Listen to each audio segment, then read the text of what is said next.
Fora do quartel, como eu agia dentro do quartel. Aí é que eu me dei mal.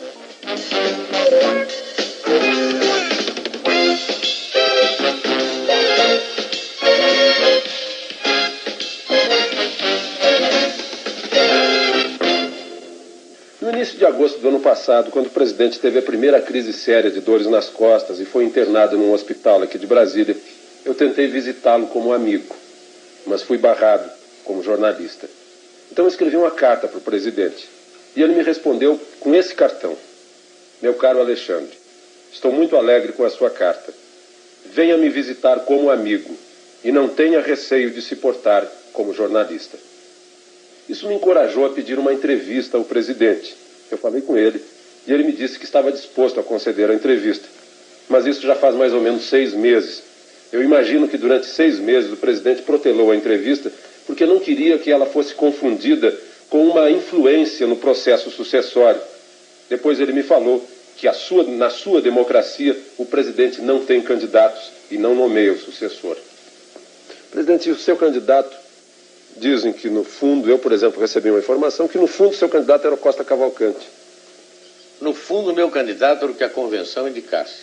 Mas o Costa Cavalcante estava entre aqueles que eu preferia que fosse indicado.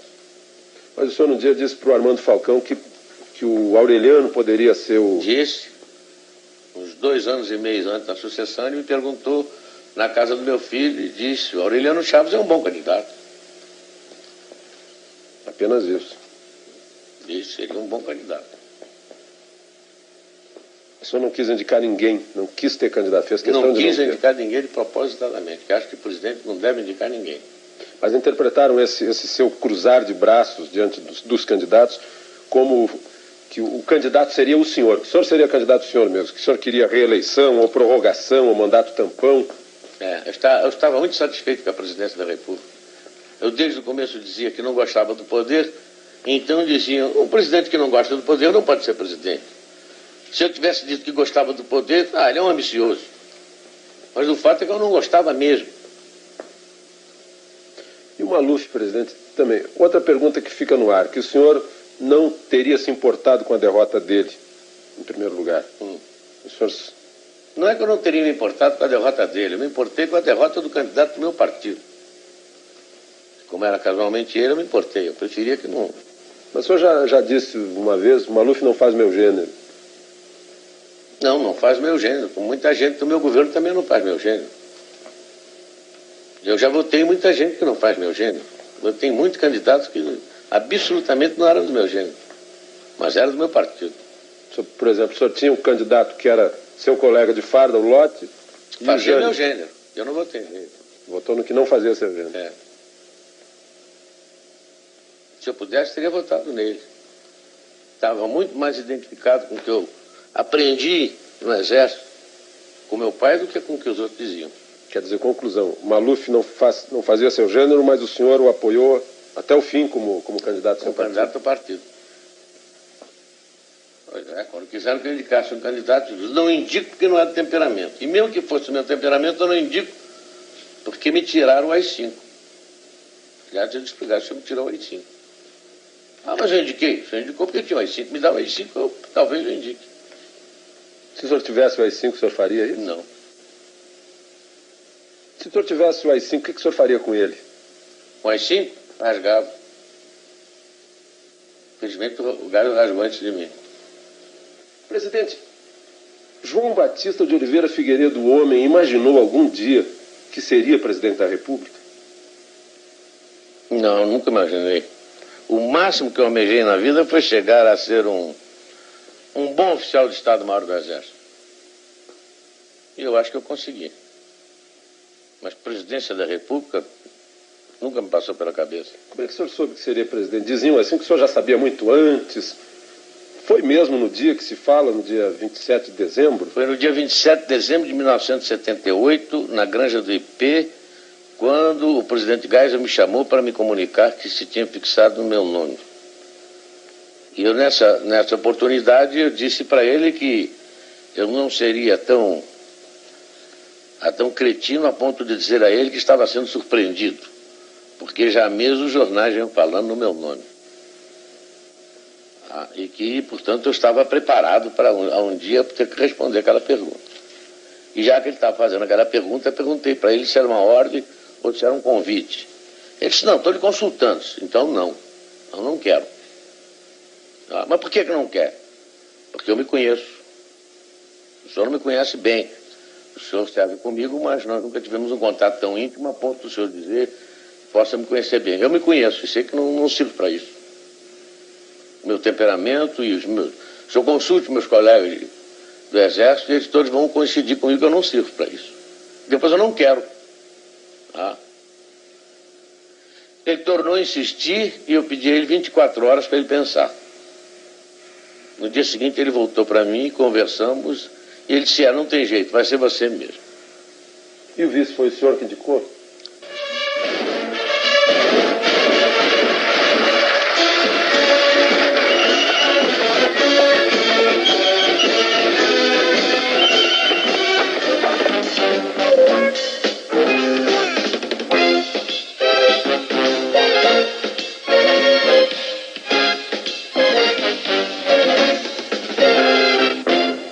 Foi o senhor que indicou?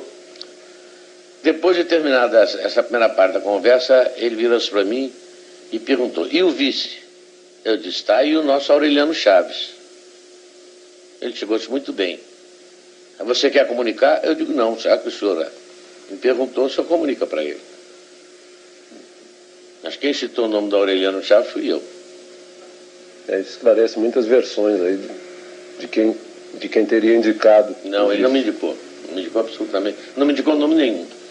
Outra coisa, presidente, que também está no ar. O seu relacionamento com Aureliano Chaves. Por que houve o afastamento? Isso é bom perguntar a ele.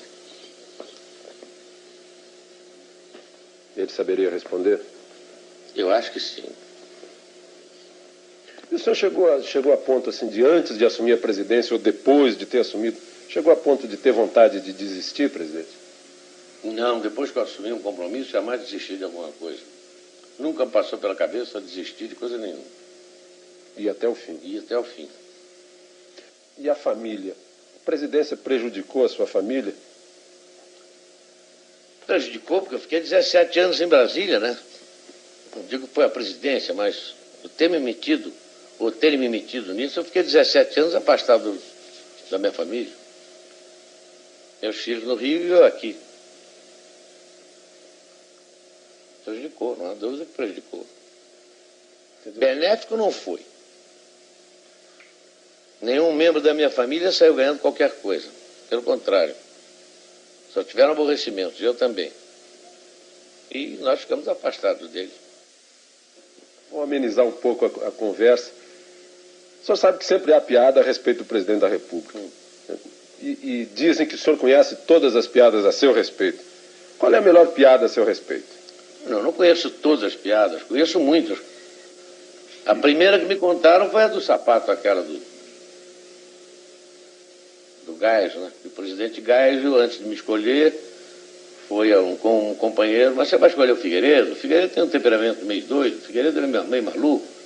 Por que você não se fixa num outro elemento? E que o Geisel, então, aconselhado por esse companheiro, teria consultado um psicanalista. Faz uma experiência, vai lá e diz que ao psicanalista que quer ver as reações, como é que um presidente entra e sai do poder. Faz uma experiência com o senhor e depois faz uma com o Figueiredo. E o Geisel aceitou. E chegou lá e o psicanalista perguntou para ele, presidente, qual é o objeto que normalmente é quadrado, mas pode ser redondo, pode ter 4 pés, pode ser 6, serve para a gente se reunir em torno, para fazer refeições ou para conversar. Enfim, tem uma porção de utilidades, não sei o quê. Ele pensou, ele disse, uma mesa. Ele disse, muito bem, o senhor está perfeitamente. E qual é o objeto que todo mundo usa?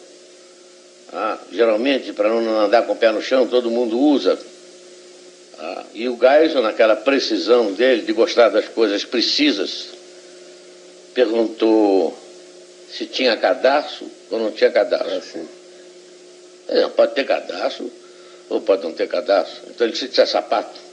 Ele sabe muito bem, o senhor está perfeitamente bem depois de 5 anos de governo. Aí quando eu entrei me fizeram essa pergunta. O Geisel me contou. Olha, vão lhe perguntar isso, assim, perguntar isso, assim, assim, vai prevenir. E a primeira pergunta que me fizeram foi essa dos sapatos também. E eu então perguntei, tem cadastro? O camarada disse, pode ter cadastro e não tem cadastro. Então eu disse, então é um mocassim. Se não tem cadastro, é um mocassim. Foi essa a primeira que me contaram. Aliás, eu contei para ele. Mas o que eu achei mais graça é que diziam que desde o começo que eu não cumpria nada do que estava prometendo. Agora eu estou achando mais graça ainda dela. Agora o senhor pede que olhem para trás para ver se o senhor cumpriu ou não. É o povo que julga se eu cumpri ou não. Eu tenho a consciência tranquila de que cumpri.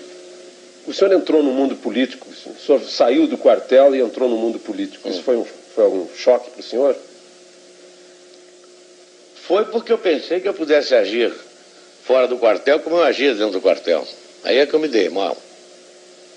A massa era completamente diferente. A gente com quem eu ia lidar era completamente diferente. O tipo de reação... No quartel só se falava em cumprir dever, em bandeira, defender o Estado, viva a pátria. Era o dia inteiro isso. E aqui fora só via interesse particular. A última coisa que eu ouvia falar era em Brasil. A ponto de eu perguntar uma vez a um determinado político, e o Brasil? Senhora presidente.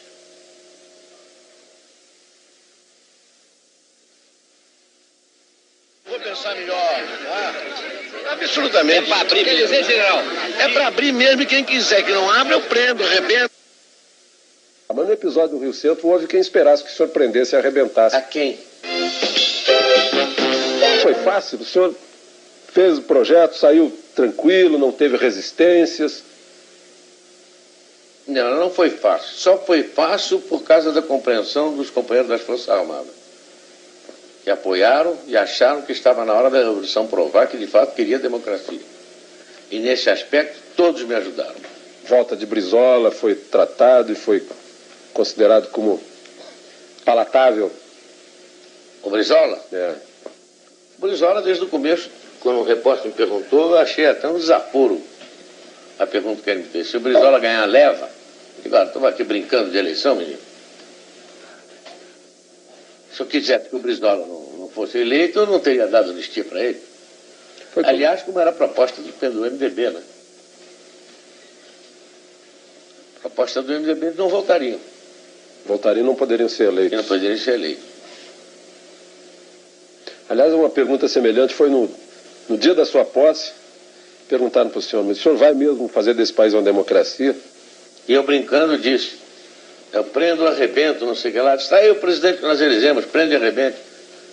Mas o senhor disse prendo e arrebento, e no episódio do Rio Centro, o senhor, enfim, o senhor fez essa democracia, está aí, chegamos à eleição, o senhor não precisou prender nem arrebentar, mas no episódio do Rio Centro houve quem esperasse que o senhor prendesse e arrebentasse. A quem? Aos autores. Mas quais foram os autores? A justiça me disse quais foram os autores? O senhor não... Estava sob o regime constitucional, não tinha AI-5 na mão. Fiquei esperando que a justiça falasse. Sem o AI-5... Se eu passasse por cima da justiça, aí sim, poderiam dizer que era um regime discricionário. Todo mundo queria que eu fizesse isso. Talvez seja até o uso do cachimbo deixa a boca torta. Todo mundo esperava que o senhor adotasse uma atitude de AI-5. Pois é. O senhor precisou decretar medidas de emergência que estão na Constituição. E o general Newton Cruz foi o executor dessas medidas. O senhor acha que ele agiu bem ao executar essas medidas? Agiu muito bem. Agora todo mundo se queixa do exagero do Newton. Mas se naquela época não tivesse sido executadas as medidas de emergência, eles tinham executado a marcha sobre Brasília e haveria pressão sobre o Congresso. E mesmo com medidas de emergência, você se lembra como é que foi a votação. E agora o general Newton Cruz foi tirado do comando militar do Planalto. Ele foi punido? Não, ele foi promovido, porque ele foi chefiar foi ser subchefe de um departamento, que é o que cabe ao posto dele como general de divisão.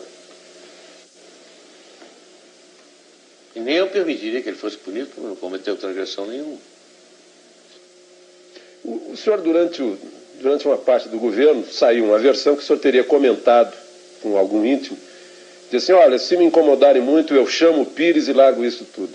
O senhor não, de fato, numa reunião com alguns ministros, eles começaram a tocar em assuntos que estavam me desgostando já há tempos. E insistiram no assunto. E eu brincando com eles, disse, olha, se insistirem nesse assunto, eu chamo o Pires e vou embora. E eles caíram na gargalhada. Mas isso foi em ar de brincadeira. E foi uma vez só. E aí generalizou-se de que eu chamaria o Pires. Mesmo porque não caberia chamar o Pires. Se eu tivesse que ir embora, teria quem chamar. A Constituição diz quem é que teria que ser chamado. Vice-presidente. Agora, foi uma brincadeira minha.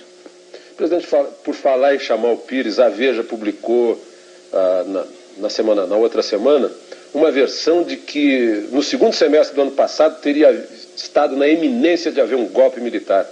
O senhor leu essa versão? O que o senhor acha? Li, depois me chamaram a atenção e achei muita graça.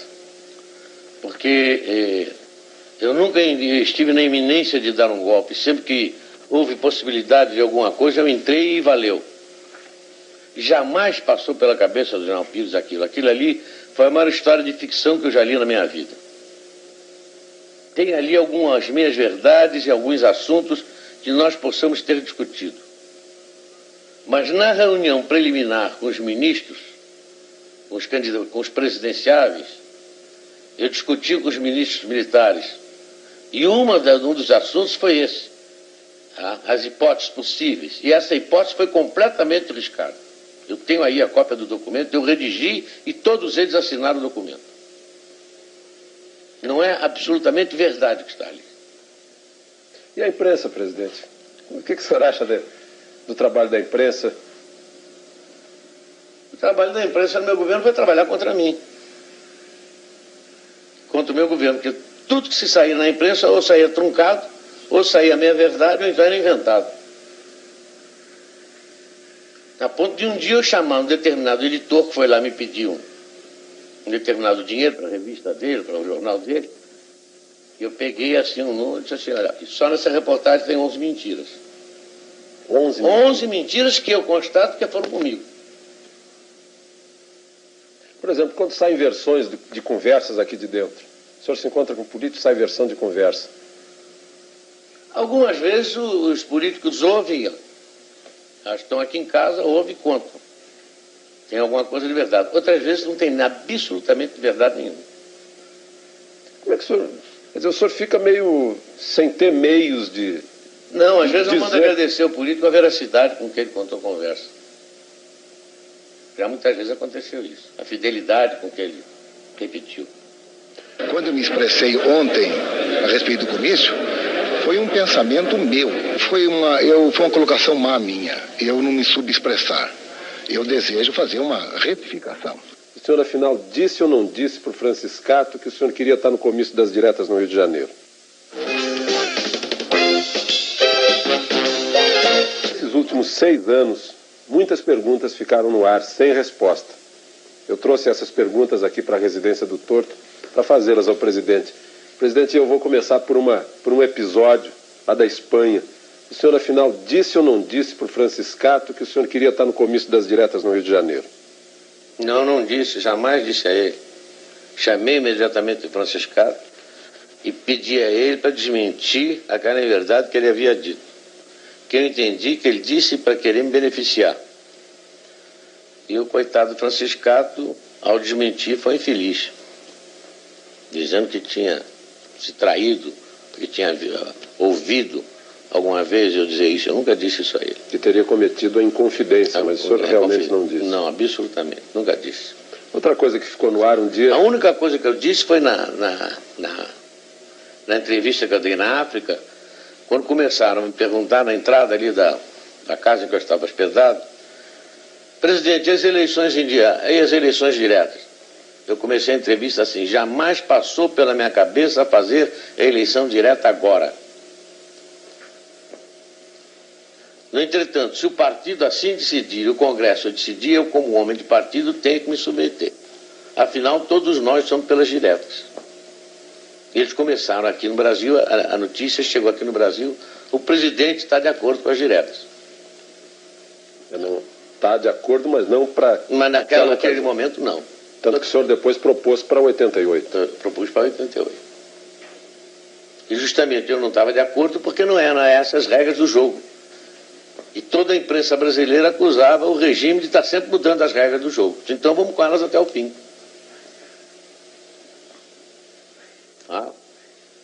As regras do jogo foram até o fim e ganhou o candidato da oposição. O senhor lamenta isso? Lamento, que eu preferia que tivesse ganho do meu partido, fosse ele quem fosse. Mas um dia o senhor estava com um candidato do seu partido, e essa é outra pergunta que ficou no ar. O senhor estava com Paulo Maluf no seu gabinete e os fotógrafos contam que ouviram o Maluf dizendo: sorria, presidente. E o senhor teria respondido para o Maluf: eu não sorrio, a casa é minha, aqui eu faço a cara que eu quiser. É que eles ouviram mal, então deturparam o que eu disse. De fato, o Maluf perguntou: sorria, presidente. Eu disse: eu não posso sorrir porque a cara é essa que eu tenho e eu não posso mudar. Então confundiram Cara com cara. Eu admito que tenha sido isso. E admito que tenha sido um ou dois fotógrafos só que eu vi. Presidente, um episódio lá do início, antes do seu início de governo. Aquela versão do cheiro do povo e o cheiro do cavalo. Agora, depois desses 6 anos, eu volto a perguntar para o senhor gosta mais do cheiro do povo ou do cheiro do cavalo? Olha, aquilo só pode ter sido ou uma maldade do jornalista que ouviu o que eu disse, porque ele me fez a pergunta, eu bati no ombro dele, olhei para a cara dele e disse: olha aqui, meu filho, eu gosto mais do cheiro do cavalo, você tem razão. Para não dizer outra coisa que eu devia ter dito. E ele maldosamente compreendeu, mas foi discutir com outro professor se devia ou não publicar. Mas já que você me fez essa pergunta, seria uma imbecilidade de mim a toda prova eu ter dito que gostaria mais do cheiro do cavalo. Mas agora, no momento, eu digo que eu não gosto do cheiro dele. De quem fez a pergunta, Não gosto.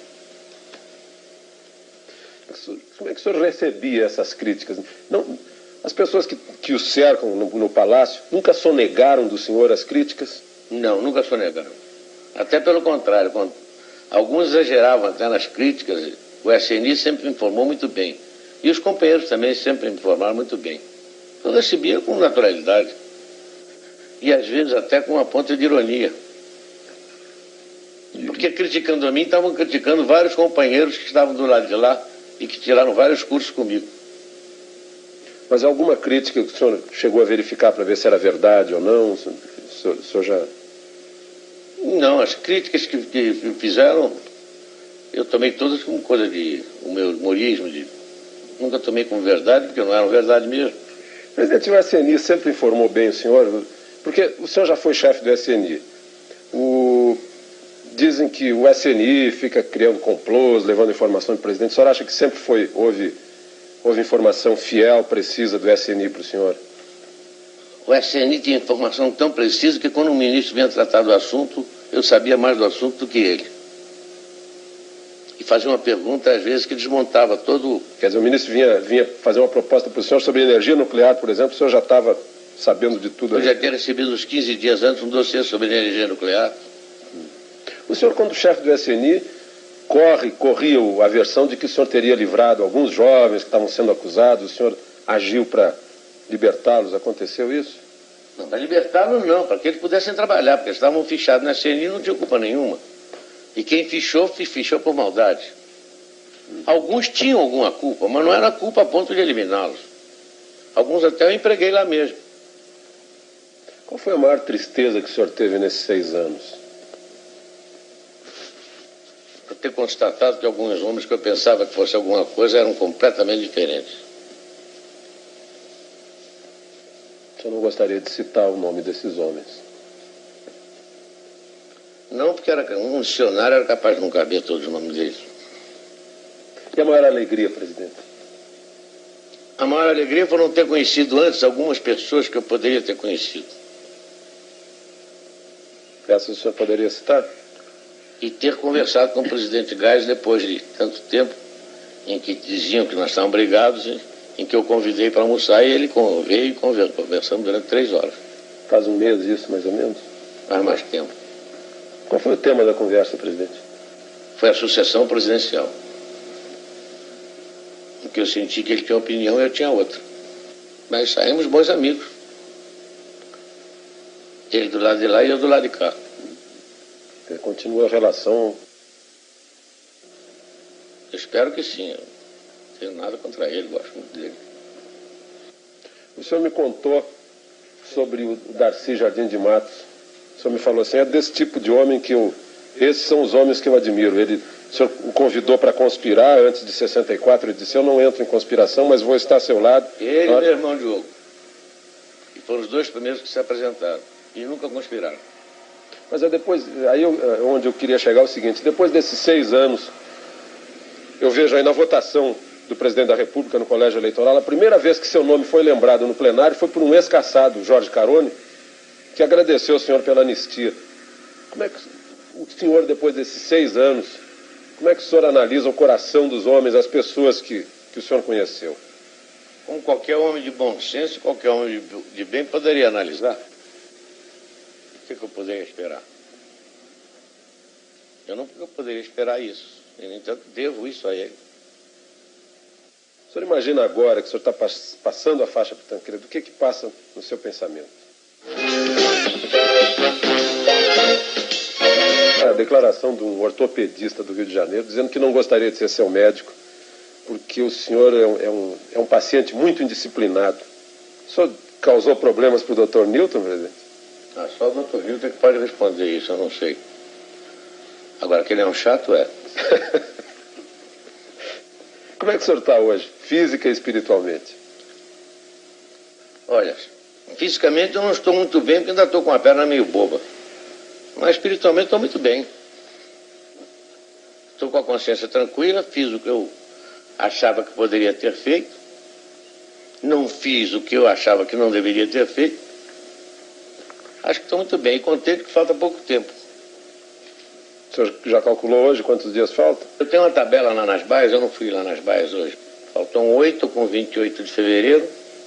São 36 com 15, 46, 51 dias. O senhor está contando mesmo os dias que faltam? Todo dia vou lá nas baias, quando eu vou lá eu corto. Mas o senhor foi à ONU, o senhor esteve no México. Como é que foi nesses 2 últimos anos aí? O senhor parece que defendeu um ponto de vista que foi vitorioso. Eu comecei inicialmente procurando congregar todos os países sul-americanos em torno de uma ideia de uma fala só no sentido daquelas partes comuns de política externa. Consegui. E depois fui à ONU para, vamos dizer, uma fala de alerta. Mas, infelizmente, esse alerta começou a ter resultados agora com a reunião de Cartagena. Quando eu senti que, de fato, os países desenvolvidos começaram a se preocupar. Mas, nesse ponto, o Dr. Tancredo Neves tem razão. Dinheiro se paga com dinheiro. Então, ele tem que arranjar dinheiro para pagar. O senhor sempre pagou a dívida com dinheiro? Sempre paguei dívida com dinheiro. Não paguei com a miséria do povo, não paguei com dinheiro mesmo. Eu espero que ele consiga isso também. Presidente, governo Tancredo Neves, o que o senhor espera do governo Tancredo Neves?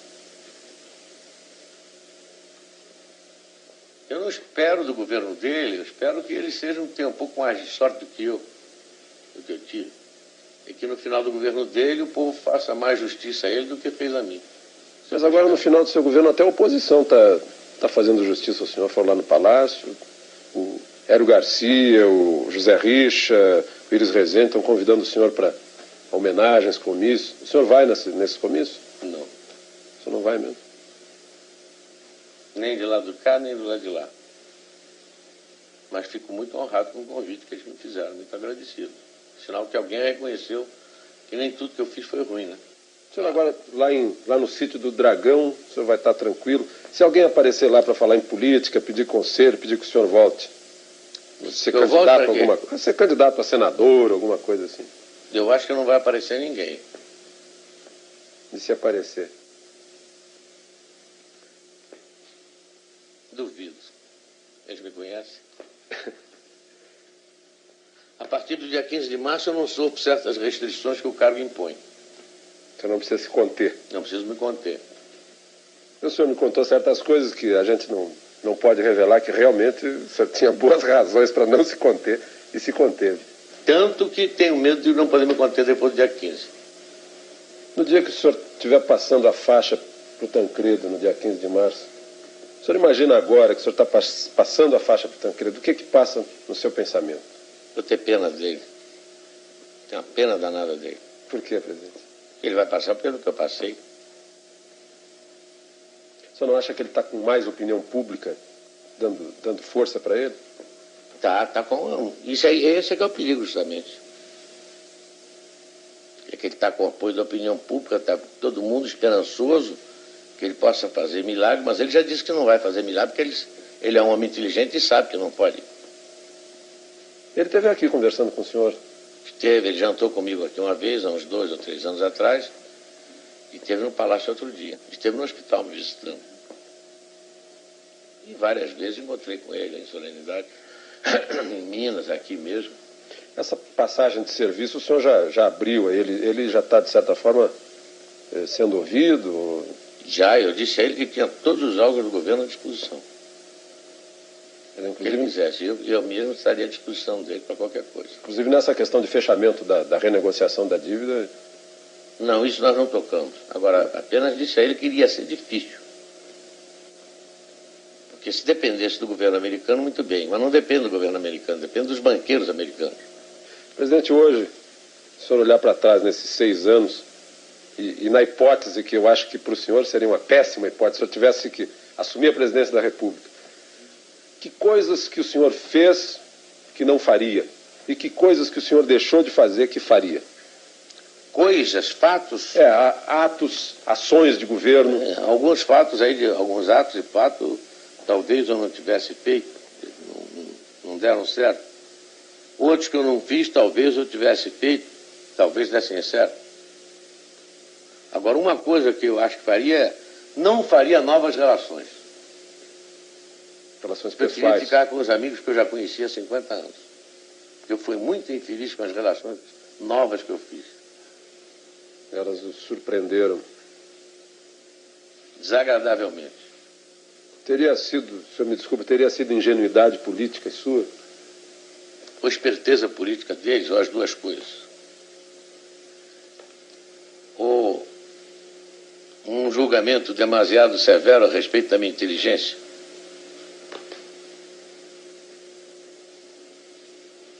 O senhor ficou muito magoado com isso, né? Com alguns enganos a respeito de pessoas que o senhor teve ao longo desses anos. Fiquei magoado e fiquei surpreendido. Com alguns eu não fiquei magoado porque eu já esperava. Com outros eu fiquei magoado porque eu não esperava. Porque eles sabem que nunca poderiam esperar isso de mim. E a prova disso é que até hoje tentam falar comigo.